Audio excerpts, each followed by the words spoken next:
everybody in here has probably been to those leadership or the seminars and the conferences, and the last guy that always goes has nobody there. So thanks, Paul, for making everybody stay for the last guy. Yeah, so anyway, I'm the last guy. Yeah, I'm Scott Daly with Maxwell Counters, and this is Ryan Maxwell. Ryan's father started a business 35 years ago, and we make countertops, laminates, solid surface, quartz, and some other different products, a little bit of case good work, and we do residential and we do some commercial work. So really I thought that we were somewhat unique till Paul kind of set me straight from the standpoint that we've got 2 locations, we got field crews, and we've got this, and I kept asking him questions back and forth. He'd always say so, and then finally I got the light, and so it wasn't easy on you. You weren't, no, heavens no. So it was fantastic. It was great. So I'd ask him a question, and he'd say, well, why not? Why not? Why not? So finally, you know, this light bulb went off, and ever since then, I feel like we've been blazing. So I would agree. When Paul first asked me, he Voxered me and asked me if Maxwell Counters would like to be part of this, and I fell over my chair because I'm like, we're just a little tiny speck in the big world, little town of 2,000, 42 employees, but all we do is make countertops. So why even the connection? So very, very appreciative of that. Well, the next day I'm like, oh God, I got to be good. I'm going to start my PowerPoint today. Then we got the next video for a couple of weeks later, talking about what his expectations were of this. Start working on it a little more, and then we get a little closer, and he keeps telling us a little bit more along the way about what the expectations were of the group. And so all of a sudden I got to the point where my presentation is not lean at all. So I threw it out and I started all over, and really what I came down to was he simply said, what is working and how is it impacting your employees?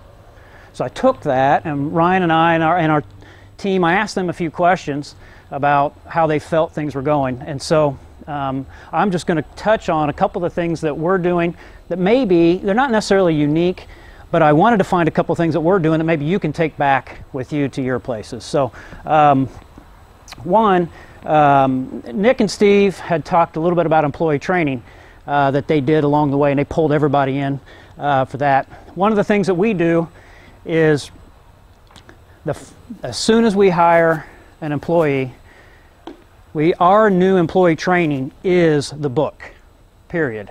They spend every single 30-minute improvement time going chapter to chapter through the book. So we have our morning meeting, we break up, they immediately go to the computer and they start their 30-minute improvement time by doing the book. I sit down with them, we give them an instructional letter, kind of tell them about our company, and try to set the tone right away that you're either going to be part of this culture or you're not. So we find out real quick whether they're engaged or not. Well, my first video was about how an employee that we hired, he was in his 4th day of the videos, and all of a sudden came up with an improvement already. So it was pretty remarkable. So I'm going to throw that out there. And what we do as a new employee, we read this book, A 2-Second Lean by Paul Akers. What we do is we read a chapter out of each day out of the book, and then watch the videos on YouTube. Well, the problem was, this is here on the YouTube channel, we basically had to go to the YouTube and find the video that we wanted to look for to play the video. So I thought of making a playlist of all the videos that we needed and putting on the Maxwell Counters YouTube channel, coming down here to the playlists, and here's all your videos. So now we just go to the list of what we need, and it's 10 times more easier. This is my 2-second lean improvement.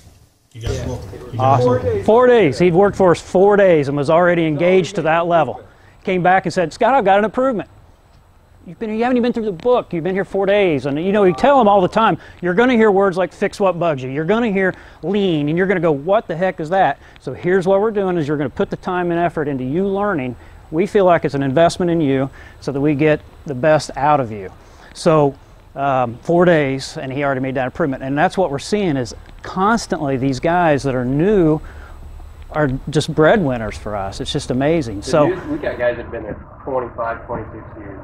And the new guys that have been there a month and have finished that book understand lean better than some of the guys that have been there 25 years and haven't read the book. They understand it's not something you can force on people. It's got to be something self-motivated. You got it.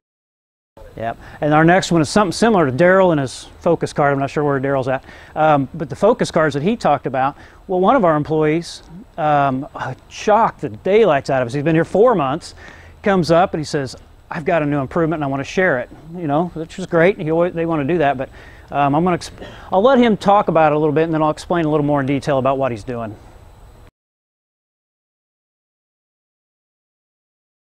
Go ahead. Hi, my name is Bo. I work at the Stone Shop at Maxwell Counters. I just wanted to share one of my 2-second improvements with you. I came up with an idea for a weekly commitment card. Basically what it is it's something that you would like to improve on individually, but with the help of a team. For example, this week mine would be to improve on leadership skills to help meet square feet per man hour to equal a Stone Shop raise. Another one would be to help the laminate shop guys get more exposure to the schedule. And another one would be 1 SOP a day, 5 to 6 SOPs done by the end of the week. Basically the idea behind this was I felt like people were running out of ideas for physical improvements around the shop. So I thought a 2-second improvement individually might help the overall improvement of the company. The goal, I guess, is to get this going company-wide, and so far it's been pretty successful, and everybody seems to enjoy doing it. Now he's got these commitment cards, and he's handing them out to the employees. We're not doing it. We're not saying we want you to commit to being, you know, there's those 4 that he read are 4 different people, and he just grabbed some off the board, but they have them board. All the departments have them posted around their board. And it was more, his original approach was more, it was a personal improvement for them. And one of the comments that he made, he's around 30. He said, I've never worked for a company that wanted to help me grow. And so it was like, all of a sudden I've got this employee genius is just bursting. And so those are 2 of the things that we've done. And then lastly, I don't have a video for it, but comment on that one. Oh, please do. One of the biggest things for me is him and I and some of the other managers went back and forth and read the book together long before we introduced it to anybody else. And we are thinking long term, how are we going to know if it's working? How are we going to know if people are catching on? And you mentioned in your book, and you also told him in an email, that you'll know they get it when they're doing it at home. That's key. Both thought of this at 10:30 on a Friday night, laying on the couch with his girlfriend watching a football movie about some team that went on a 150-some game winning streak by using those commitment cards. So, No, I had to tell you one story along the line of that. I was in one of the top companies that works for Lexus in Japan, and I was with the president of the company, and I asked him, do you do lean at home? And he said, no, never. I just want to go home and check out. And I thought, what a shame. Yeah. What a shame that you're just doing this here, that you really don't understand the impact it's going to have on your life at home. Yeah. And that is the litmus test. If you do this at home, and your people do it at home, it's over. Yep, absolutely. And third and lastly for us, when I started, I kept asking Paul, how do I pull all this off? I've got multiple, and I'm sorry, you're probably like, I'm one of those people that sends you the million emails, but how do you pull that off? We got 2 locations. I really feel for you guys with 2,000 employees, and they're scattered all over the U.S. But we have 2 locations at opposite ends of the town. I'm saying it's 2,000 people. It's still a 5-minute trek across front of the school and 3 or 4 stop signs. Field crews going out at a certain time every morning. They want to get loaded and get going on the roads so they can finish their jobs. And the office comes in at a staggered time. And the different locations, we got 4 different departments in the 2 different buildings. And you got to get your people together. You got to get them together. And I think God, Paul keeps pushing me on that, because I was very thankful for it. But now what we were recognizing was we'd have a morning meeting at 2 different locations. Well, this team over here was always, we started out with, tell us an issue that you had from the day before. Well, their issues were always happened to be finger pointing at the other building. On those guys, if they would just straighten up, we'd be great. If these guys would just straighten up, we'd be great. So, bang, beat our heads up against the wall for 6 months and realized we got to stop this. So we starting now, we're going to go, everybody's going to come together at one location. I know we're going to have to get together at 7 a.m., toes on the line. We're going to follow our agenda.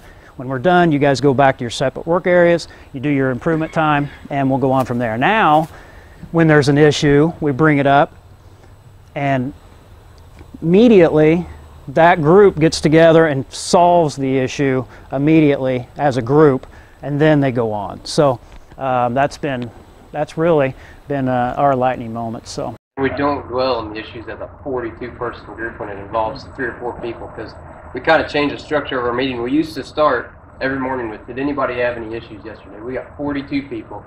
Everybody had something that went wrong. So at 7 o'clock in the morning, everybody shows up and it's immediate 100% negativity. Your whole day sucks.